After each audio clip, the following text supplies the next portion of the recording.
ऐसी विभूषित करा नवनीरदा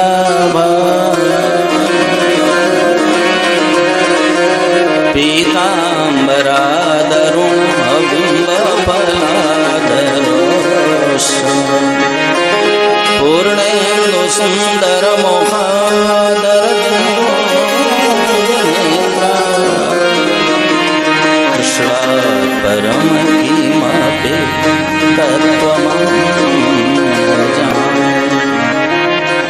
कृष्ण त्वदीय पद पंकज पंजरान्ते अद्यैव मे विशतु मानसराजहंसः प्राण प्रयाण समये कफवादपित्तये कंठावरोधन विधो समरणं कुतस्ते बकीयं स्तनकालपूतं जिघांसया पायया लेवे गतिं दातृचितां ततोऽन्यं रूपं वा दयालुं शरणं व्रजे शङ्करं शङ्कराचार्यं केशवं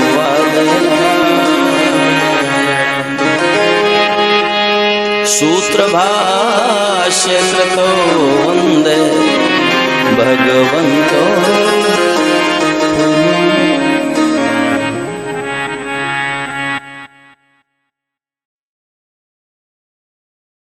देखो मेरे भाई बहन, अगर हम लोग जीवन के सत्य को स्वीकार कर लें तो आर्यन तिवारी हमारी लौकिक उन्नति भी हो जाएगी और माताओं बहनों पारलौकिक उन्नति भी हो जाएगी। हम लोगों का पुरुषार्थ इतना ही है नागेंद्र तिवारी कि हम जीवन के सत्य को केवल स्वीकार कर लें तो हमारा लोक भी समर जाएगा और परलोक भी समर जाएगा। केवल जीवन के सत्य को स्वीकार कर ले। तो जीवन का सत्य क्या है? प्रदीप मिश्रा, जीवन का सत्य ये है कि जो कभी भी अलग होगा वो अभी भी अलग है और जो कभी भी मिलेगा वो अभी भी मिला हुआ है। यही जीवन का सत्य है और इसी सत्य को स्वीकार कर लो तो माई बाप हम अपने परमात्मा को अपने में ही पाएंगे। जो कभी भी अलग होगा वो अभी भी अलग और जो कभी भी मिलेगा वो अभी भी मिला हुआ है। एक बहुत प्रसन्नता की बात बताऊं सज्जनों, आज बड़ा पवित्र दिन है, छठ का पावन पर्व। संसार से हमारा नित्य ही वियोग और परमात्मा से हम सभी का नित्य ही योग है। यानी जिसे हमें छोड़ना है ना वो स्वतः हमें छोड़ रहा है माताओं बहनों, और जिसे हमें प्राप्त करना है सुजीत बेटे वो हमें स्वयं प्राप्त है।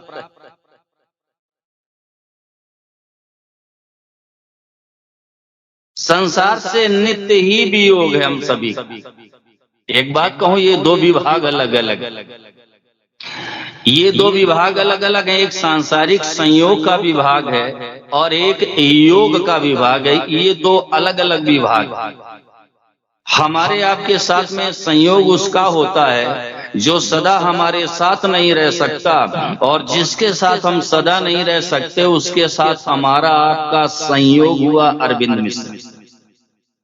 एक बार मैं करबद्ध निवेदन करता हूं, थोड़ा आप लोग ध्यान दो, मार्मिक बात है। ये दो विभाग ही अलग अलग हैं। एक सांसारिक संयोग का विभाग है और एक योग का विभाग। हमारे आपके साथ में संयोग उसका होता है जो सदा हमारे साथ नहीं रह सकता, और जिसके साथ हम सदा नहीं रह सकते उसके साथ हमारा आपका संयोग हुआ है। जैसे परिवार है, कुटुंब है, संपत्ति है, शरीर, मन, बुद्धि, प्राण, इंद्रियां हैं, इन सब से हमारा आपका संयोग हुआ है। और एक बात कहूं, जिसका संयोग हुआ उसका वियोग जरूर हो जाएगा। जिसका संयोग हुआ है सुरेश, उसका वियोग जरूर हो जाएगा, क्योंकि वियोग प्रबल है, वियोग अवश्यंभावी है, वियोग सुनिश्चित है। जिसका वियोग हो जाए दोबारा संयोग हो जाए आवश्यक नहीं है, परंतु जिसका संयोग हुआ उसका वियोग जरूर होगा, क्योंकि वियोग सुनिश्चित है।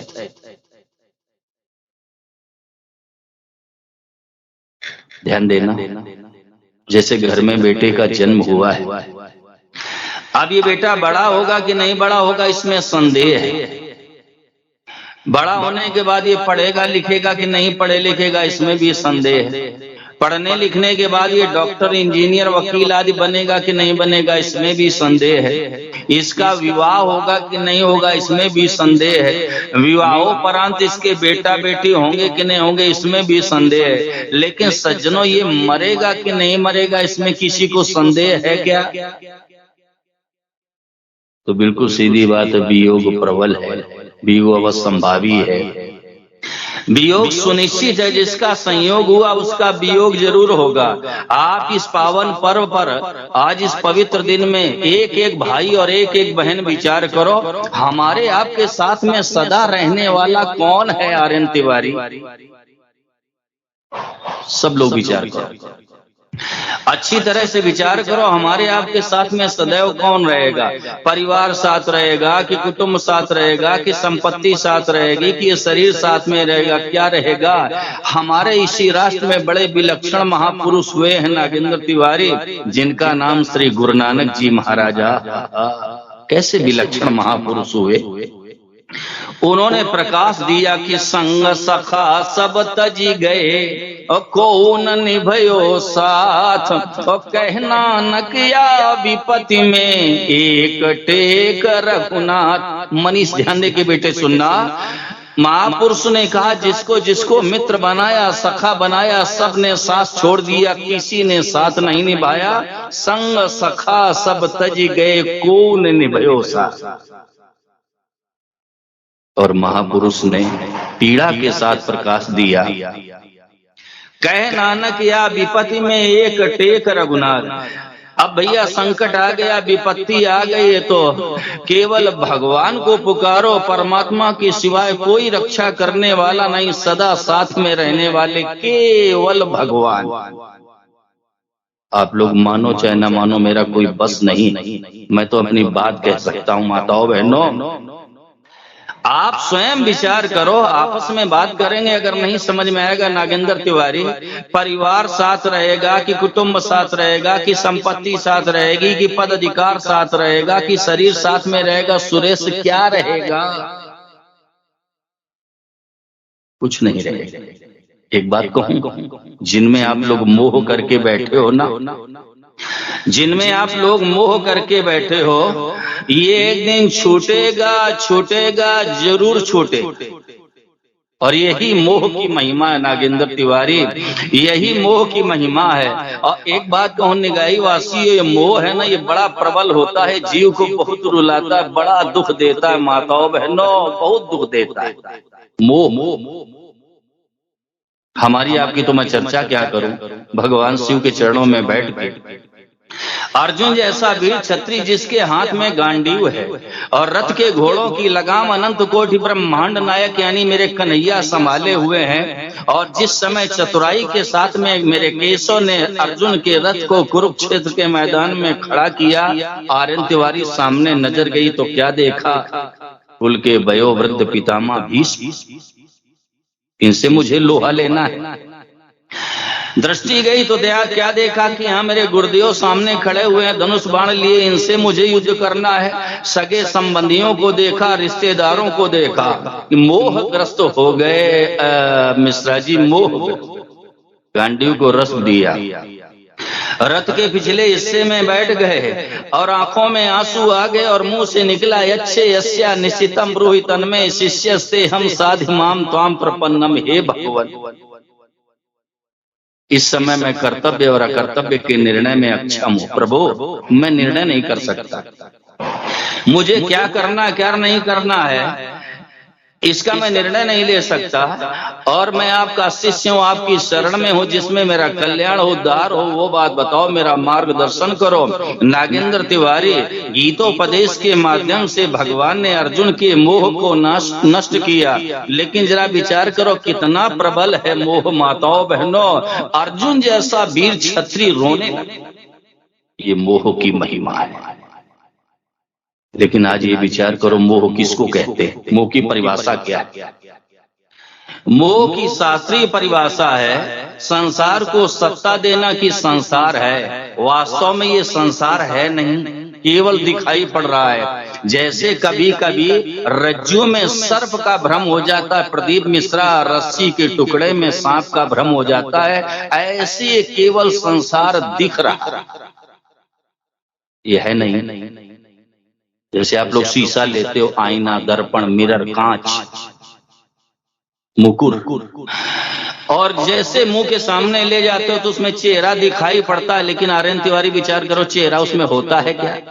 अगर होता है तो आगे से, पीछे से, ऊपर से, नीचे से, दाएं से, बाएं से पकड़ के दिखाओ, केवल दिखाई पड़ता। सुजीत बेटे, होता नहीं। ऐसे ये संसार केवल दिखाई पड़ रहा, वास्तव में ये है ही नहीं। क्यों? संसार में दो चीजें हैं, एक है क्रिया और दूसरा है पदार्थ। नागेंद्र तिवारी, बहुत दिनों से सत्संग श्रवण कर रहे हो, अगर आपसे कोई पूछे कि जरा संसार का स्वरूप बताओ, संसार क्या है, तो बता देना कि क्रिया और पदार्थ, दुनिया में तीसरी चीज है ही नहीं, इसी का नाम संसार है।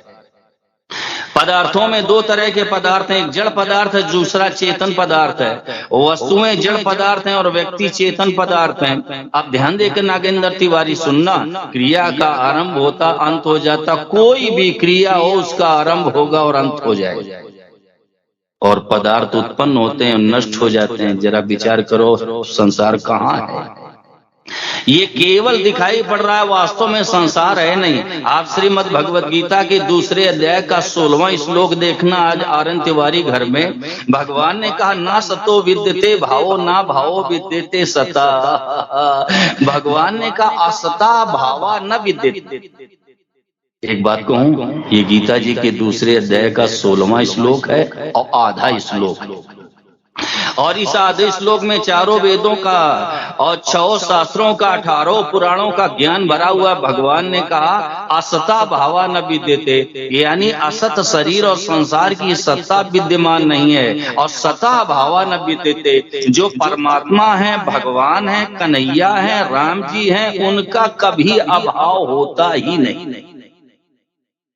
आप लोग इतनी कथाएं सुनते हो, इतनी सच्चर्चा सुनते हो। सुरेश जी, कभी किसी ने सुना कि जो सतयुग में परमात्मा थे, त्रेता में राम जी थे, द्वापर में कन्हैया थे, कलयुग में नहीं रह गए? किसी ने सुना? सता अभावा न विद्यते, भगवान का कभी अभाव होता ही नहीं है। कई ब्रह्मा बदल जाते हैं और कई युग बदल जाते हैं, लेकिन अच्युत बेटे, भगवान का कभी अभाव होता नहीं है। भगवान सब जगह मौजूद है, सब जगह। और इतना ही नहीं, भगवान हमारे हृदय देश में विराजमान है। कोई ऐसा प्राणी नहीं है जिसके हृदय में परमात्मा विराजमान ना हो। भगवान ने कहा, ईश्वरा सर्वभूतानां हृदये अर्जुन तिष्ठते सर्वस्य चाहम् हृदि सन्निविष्टा। भगवान सबके हृदय में विराजमान है। आर्यन तिवारी, सूत्र पर नजर डालना, ये परमात्मा की प्राप्ति नित्य प्राप्ति की प्राप्ति है, और संसार की प्राप्ति अप्राप्त की प्राप्ति। संसार आज तक किसी को नहीं मिला। कई बार लोग कह देते हैं, महाराज मुझे पद मिल गया, अधिकार मिल गया, धन मिल गया, मान बढ़ाई, गौरव वैभव मिल गया। कुछ नहीं मिला आर्यन तिवारी, धोखा है, भ्रम। समय बहुत मूल्यवान है सज्जनों, और मैं तो सच कहता हूं, इस पावन दिवस में व्यासपीठ के माध्यम से समय को कंजूस की भांति खर्च करो, कंजूस की भांति। जैसे कंजूस आदमी होता है ना, वो पैसे को जल्दी खर्च नहीं करता, सोच समझ के करता है। ऐसी जिंदगी का समय है ना, ये माताओं बहनों बहुत मूल्यवान है, इसके समान दूसरा धन है ही नहीं। वो समय ध्यान देना, वो समय जिसको लगा करके हम अपना कल्याण कर लें, उद्धार कर लें, परमात्मा की प्राप्ति कर लें, वो समय हमारे आपके पास है सज्जनों। इसको कंजूस की भांति खर्च करो, अच्छे से अच्छे काम में लगाओ, और सबसे अच्छा काम है राजेश दुबे, भगवान का भजन। इसलिए शास्त्र कहता है कोटिम त्यक्त्वा हरिम स्मरेत। करोड़ों काम बिगड़ जाए तो बिगड़ जाने दो, भगवान को याद करो। कोटिम त्यक्त्वा हरिम स्मरेत। करोड़ों काम बिगड़ जाए तो सज्जनों बिगड़ जाने दो, ये संसार बनेगा तो भी बिगड़ेगा और बिगड़ेगा तो भी बिगड़ेगा। इसलिए भगवान को याद करो। एक बात आज याद आ गई, ध्यान देके आर्यन तिवारी सुनना। एक ऐसा साथी है जो सदैव हमारे पीछे खड़ा रहता है। अच्युत बेटे ध्यान दे रहे हो, डबल माइंड होके यहाँ मत बैठो, जो मैं कह रहा हूं उसको सुनो। मैं दोबारा पूछ सकता हूं, ये क्या आपने सुना? अच्युत बेटे एक ऐसा साथी है हमारा, एक ऐसा मित्र है, ऐसा दोस्त है, ऐसा फ्रेंड है जो सदैव हमारे पीछे खड़ा रहता है, लेकिन वो दिखाई नहीं पड़ता। परंतु जब हम उसको याद करते हैं, मातृशक्ति ध्यान दें, तो उसको बड़ा मजा आता है। एक ऐसा साथी है सुरेश जो सदा हमारे पीछे खड़ा रहता है, लेकिन वो हमें दिखाई नहीं पड़ता है। परंतु जब हम उसको राजेश दुबे याद करते हैं ना, तो उसको बड़ा मजा आता है। और मैंने एक दिन निवेदन किया था, दोबारा सुन लो, भगवान को तो केवल याद कर लो।